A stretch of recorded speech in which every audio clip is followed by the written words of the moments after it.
Okay, doing live.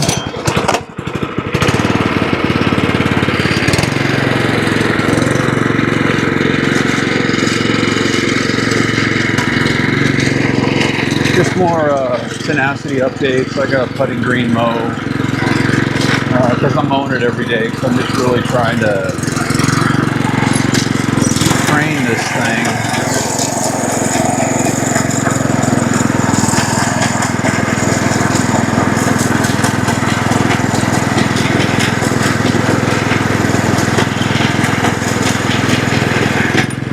I basically just have it set at the same setting I've always had it set at.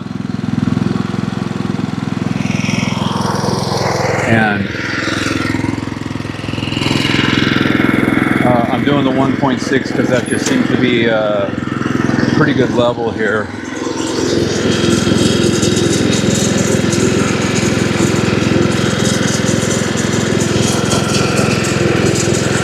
Like one of those black beetles right here maybe came up out of the ground. I'm not sure. Remember, I've been talking about the crane fly larvae I've been dealing with. And this is kind of the area right in here where the birds were digging. So there's like a little spot right here and here. There's a couple of little dings down here. And here's looks like here's a live one that looks like it came out tonight. So it looks like I'm still getting some after effect of the you know, I never did look up what the name of that probably is. I don't think it's crane fly larvae.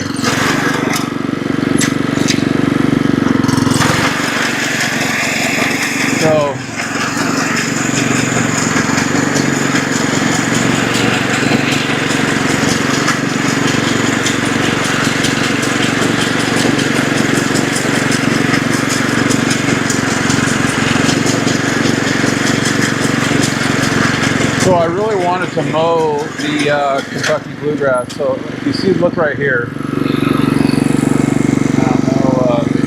I don't know how well you can see right here, this area. But yeah, that's kind of the area where when I start out with the mower going,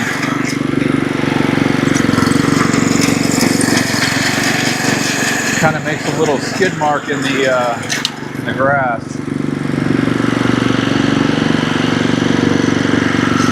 And I always start in that same spot, so it's just getting damaged from it.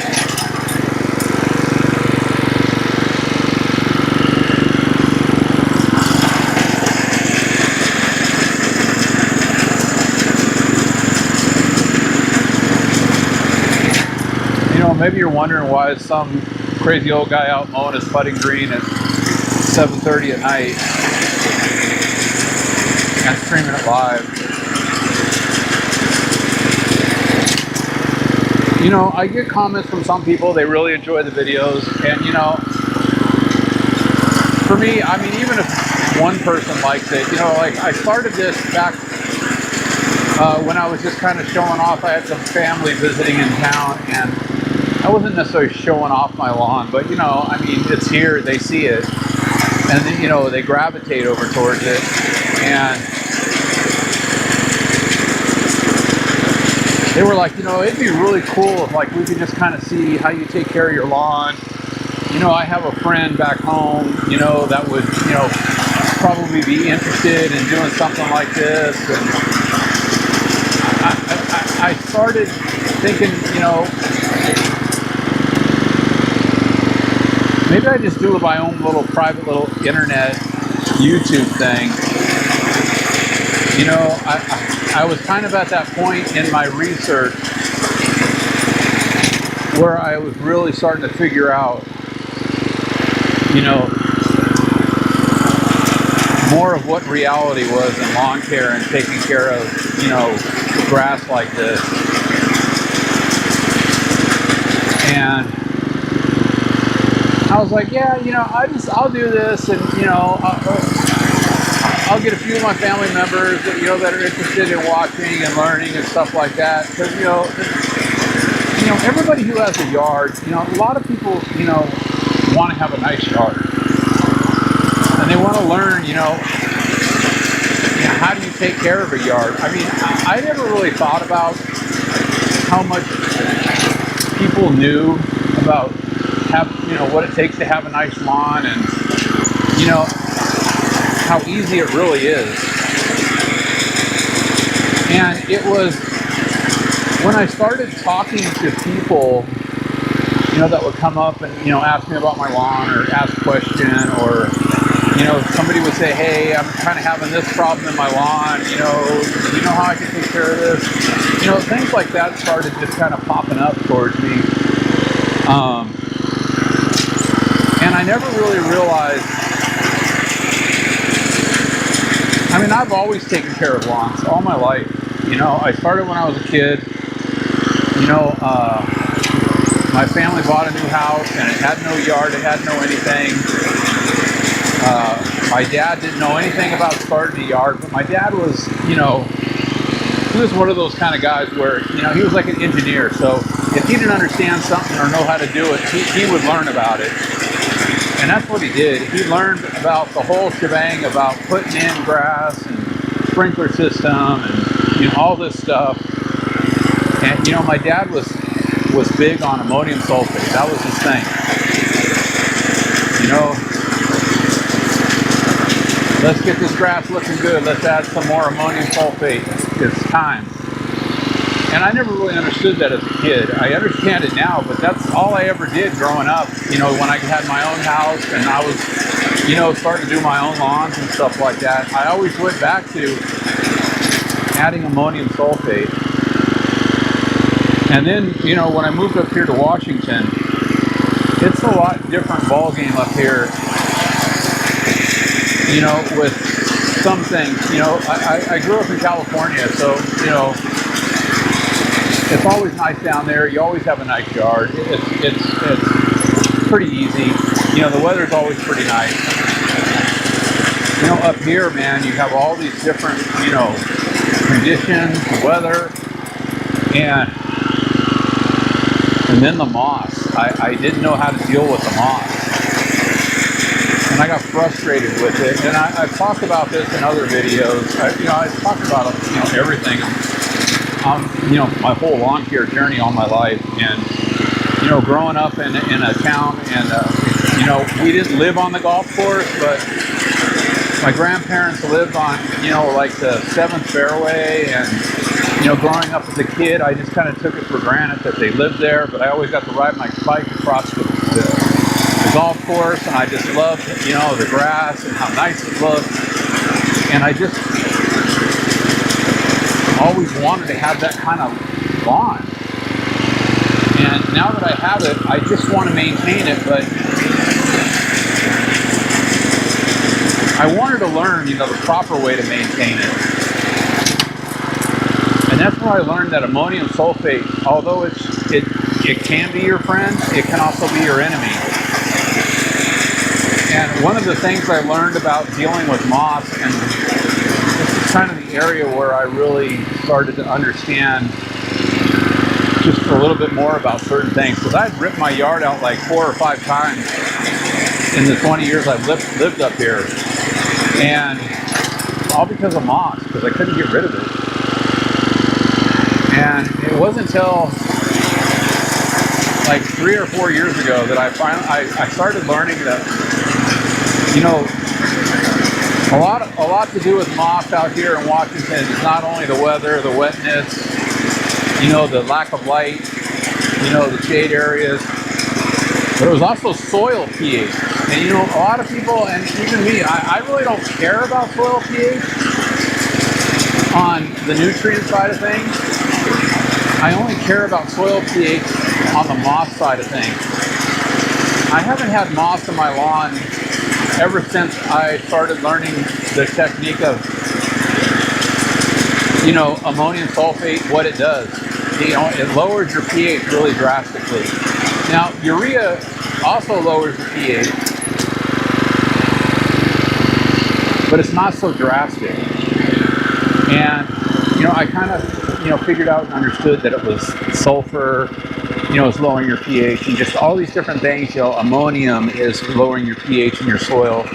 Not necessarily your sulfur, not the sulfate in ammonium sulfate, because everybody thinks sulfate is sulfur, and it's just not true. And that leads me back to just the lawn care guys and how they think and look at everything. So it's been getting dark a lot earlier now, so it's harder for me to get out here and do complete mows. Like, I really would like to mow this Kentucky Bluegrass. It's probably hard for you to see. What I should probably do, I think I'm going to get out the prism gauge, and I'm going to throw the measure on the putting green, and I can throw it on the Kentucky Bluegrass to see where it's at. Last time I mowed the Kentucky Bluegrass was Sunday. I'm kind of getting down to where I only mow it twice a week. I mow it I like to mow it 3 times a week, which actually ends up being 4 times a week, because I always mow twice on the weekends. I mow Saturday and Sunday, and for no other reason than just because, I don't really have a reason that I need to mow both days. But I feel that the overnight growth that I get out of the grasses is enough to just kind of get that cleaner cut on the grass.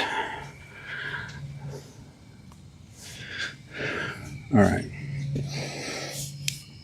I don't know how close I can get to this before it starts going out of focus. So I know you're probably wondering, what am I looking at here? So the right side of this gauge here is millimeters. The left side over here is inches. And I'm mowing at 1.6 millimeters. And I don't know if you can count the lines, but we're basically a little below the 2 line on this gauge here. And I try to set it in a couple of different areas to make it so that it's not just crushing the grass. I try to drag it back and then forth to get the grass to stand up. And of course I got grass blades in here because I don't catch my grass. So anyways, that's the putting green. It's basically showing it about. All right, here's the Kentucky Bluegrass. You can probably see the difference in the cut. And I think if I was able to do a better close-up with a different view, I can't change the view once I go live. I have to stay on the angle that I'm on. But the blades are actually getting cut really clean. And overall, I would say this is an average of about 10 millimeters on the Kentucky Bluegrass. Some are higher, some are lower. I can see like one right there is at 15. There's a couple maybe at 12, 13. So anyways, this is the Kentucky Bluegrass. And that's how it's rating on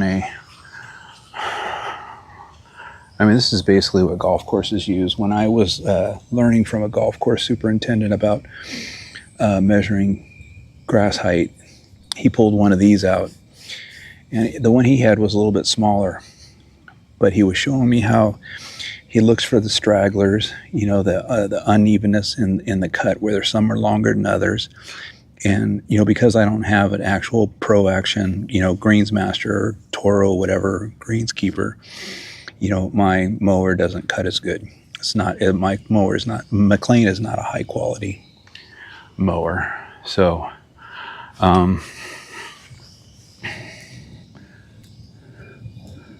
so this is a little difference between the Kentucky Bluegrass and the putting green right here. See if you can get a little different contrast. So I have some tenacity burning going on right in here because I'm killing the bent grass in the Kentucky Bluegrass. Maybe you can see this right here. This is one of those crane fly larvae. That one's actually alive and moving. So can you see that right there? So you point at it. So that was what I had a bunch of popping out of the ground when I put down the 24-hour grub killer. And I just have been talking about, you know, how I determined that I had the problem, what the problem was, and how to take care of it. Since I've done that treatment and application, I don't have birds tearing up my lawn anymore, which is good. I assume there's probably still going to be some of these in there, but maybe you can see in the ground here, I still have a bunch of the pellets, or the, I don't know, the small prills of the 24-hour grub killer in the grass. And there's still some here in the putting green. If you can see that, the little white dots there. So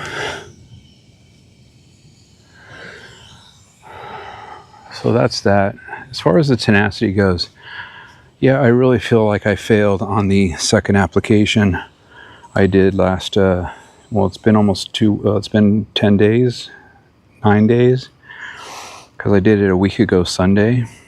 It'll be 2 weeks this Sunday.